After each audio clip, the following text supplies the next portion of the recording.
Hi hello నమస్తే welcome back to Sindhudeep vlogs. ఎలా ఉన్నారు అందరూ? బాగున్నారా? It's me Sindhudeep. ఈరోజు మన ఛానల్లో ఒక మంచి ఇంట్రెస్టింగ్ రెసిపీ అండి. నేను ఇది షార్ట్ పోస్ట్ చేశాను, ఎవరు రెస్పాండ్ కూడా అవ్వలేదు. చాలా సింపుల్గా చేసేసుకోవచ్చు. ఏంటి అంటే it's a Mexican squash tomato curry అండి, ఆర్ స్టూ అని కూడా అనొచ్చు. ఇది చాలా ఈజీ చేసేసుకోవటం. ఇట్లా పీల్ ఆఫ్ చేసేసుకొని అండ్ టమాటోస్ యూస్ చేసుకొని మనం చాలా సింపుల్గా రోటీసు, చపాతీసు, జొన్న రొట్టెలు, ఈవెన్ రైస్లో కూడా చాలా బాగుంటుంది, మిల్లెట్స్లో కూడా చాలా టేస్టీగా ఉండిద్ది. Must try recipe. ముందుగా స్టవ్ ఆన్ చేసుకుని ప్యాన్ పెట్టుకుని, ప్యాన్ హీట్ అయిన తర్వాత వెరీ లిటిల్ ఆయిల్ అనేది యాడ్ చేసుకోవాలి. దాంట్లోకి ఆవాలు, జీలకర్ర, కొంచెం పసుపు అనేది యాడ్ చేసుకోవాలండి. ఇది కొంచెం వేడైన తర్వాత సన్నగా చాప్ చేసుకున్న ఆనియన్ అండ్ కరివేపాకు యాడ్ చేసుకోవాలి. ఇదేంటంటే ఆనియన్ ఎంత వేగితే అంత టేస్టీగా ఉంటుందండి. మీన్వైల్ మనం ఇట్లా స్క్వాష్ని పీల్ ఆఫ్ చేసుకొని పెట్టుకున్నాం కదా, వీటిని చిన్నగా క్యూబ్స్ లాగా కట్ చేసుకోవాలి. అండ్ టమాటోస్ కూడా కట్ చేసుకోవాలండి. నేను ఇట్లా కట్ చేసుకుంటే మీకు తొందరగా ఉడుకుతుంది. ఇది చేసుకోవటం కూడా చాలా ఈజీ అండి. మీరు తక్కువ క్వాంటిటీ చేసుకుంటే హార్డ్లీ 5-10 మినిట్స్లో మనం కూర కూడా వండేయచ్చు, అంత టేస్టీగా ఉంటుంది.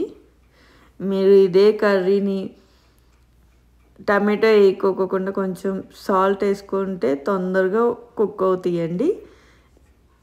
ఇదే స్టేజ్లో మనం ఇది సాఫ్ట్ అయిన తర్వాత స్క్వాష్ కొంచెం కొబ్బరి వేసుకోవచ్చు, లేదు అంటే మన పెసరపప్పు వేసుకొని చేసుకోవచ్చు. చాలా టేస్టీగా ఉంటుంది.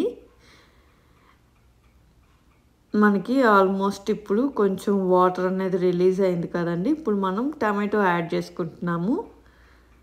టమాటోస్ కూడా సాఫ్ట్ అయ్యేంత వరకు కుక్ చేసుకోవాలి. మనకి స్క్వాష్ 50% కుక్ అయితే సరిపోతుంది, రిమైనింగ్ 50% టమాటోతో కుక్ అయిపోతుందండి.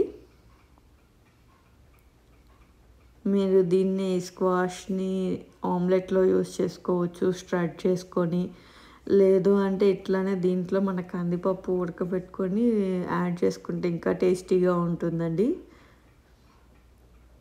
చూసారా, బాగా వాటర్ అనేది వచ్చేసింది. స్క్వాష్లో వాటర్ కంటెంట్ ఎక్కువ ఉంటుంది. మీరు చెప్తే కానీ ఇది ఎవరికి స్క్వాష్ టమాటో కర్రీ అని తెలియదండి. చాలా మటుకు సొరకాయ టమాటో కర్రీ ఏ టేస్ట్ వచ్చిందో అదే టేస్ట్ ఉంటుంది. చాలా చాలా టేస్టీగా ఉంటుంది. ఇప్పుడు మనకి ఆల్మోస్ట్ కుక్ అయిపోయింది. సో దట్ మనం మన టేస్ట్కి తగినంత కారం అనేది యాడ్ చేసుకోవాలండి. కారం యాడ్ చేసుకుని ఒకసారి మిక్స్ చేసుకొని లిడ్ క్లోజ్ చేసుకుంటే ఆ ఫ్లేవర్ మొత్తం మనకి కూరకు పట్టుతుంది. ఇట్లాంటి హెల్తీ ఈజీ రెసిపీస్ ఏమైనా కావాలి అంటే ఒకసారి నా ఛానల్ చెక్అవుట్ చేయండి. మీకు నచ్చితే సబ్స్క్రైబ్ చేసుకోండి. ప్లేలిస్ట్లోకి వెళ్తే అన్నీ మీకు కావాల్సిన రెసిపీస్ అన్నీ ఉంటాయి మన ఛానల్లో, చాలా ఇంట్రెస్టింగ్ రెసిపీస్.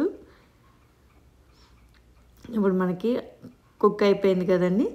స్టవ్ ఆఫ్ చేసుకొని సర్వింగ్ బౌల్లో సర్వ్ చేసుకోవటమే. కొంచెం కొత్తిమీర యాడ్ చేసుకుంటే ఫ్లేవర్ బాగుంటుంది. నేనైతే చపాతీ అండ్ జొన్న రొట్టెలోకి నేను సర్వ్ చేసుకుంటున్నా. మీరు రైస్లోకైనా చాలా బాగుంటుంది. ఇట్లా సర్వ్ చేసుకుంటే బాగుంటుంది. ఈ వీడియో కనుక నచ్చినట్లయితే థ్యాంక్స్ ఫర్ వాచింగ్.